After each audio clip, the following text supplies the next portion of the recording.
We're back on the port side,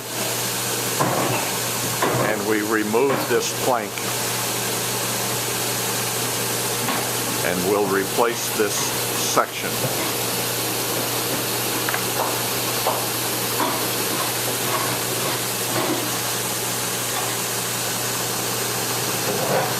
The joints on a wooden boat, the joints between the planks, are secured with a backing board.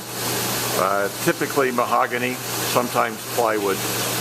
And the reason for doing this, and unfortunately was not done on this boat, is that it allows you to put in a layer of 3M-5200 or something of that sort, some kind of sealant, so that water cannot infiltrate. As we can see with this board, water started working through the seam, penetrated from forward to aft, towards the aft, and here is the evidence of all of the rot. This plank is stained, but the wood is still hard, so it's our hope that by properly sealing it, we can save the forward plank. We can cut this back 3/8 of an inch to get rid of this end grain rot, but it's not really punky that far in. But because of the end grain right here, we can take it back a little bit, fix any of the soft edge. It's good and solid still, but it's just the very end is a little touchy.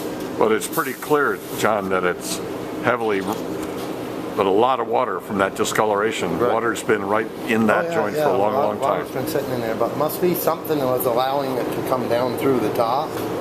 There must have been probably the seal failed on the edge of this water, then going in behind. So it got in under the covering board and then went down. Yeah.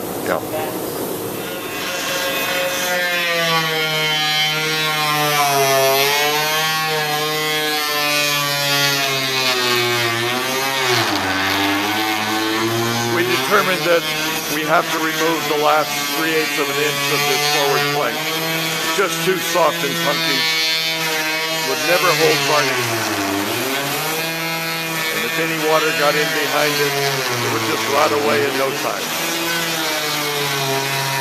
We'll have a much better final result this way.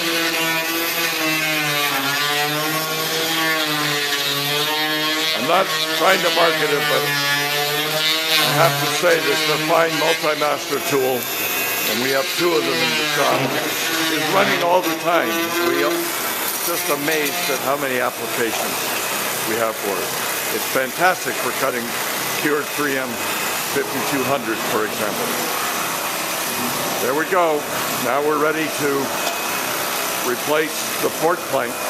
This is the top of the topside, the uppermost plank. And we'll be doing that, and then once it's secured and sanded in, we'll be able to bleach the hull.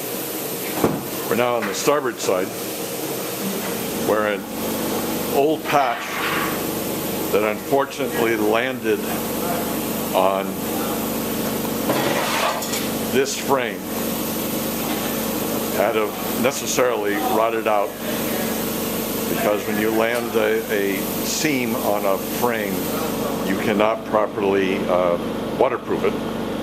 All seams on wooden boats are between the frames with backing blocks secured by now 3M-5200 in 1953 when this boat was built, or subsequently when the repair that failed right here was inserted. 3M-5200 was certainly available. So we'll be replacing this plank, which goes right down and lands on the chine. And then, as with the port side, we are going to be replacing this uppermost plank. It's interesting, almost in the identical position as its counterpart on the port side. We can see, as with the port side, this plank had been attacked by water, mold had grown, dry rot and wet rot resulted, and the board failed completely. So once we have the new planks in place,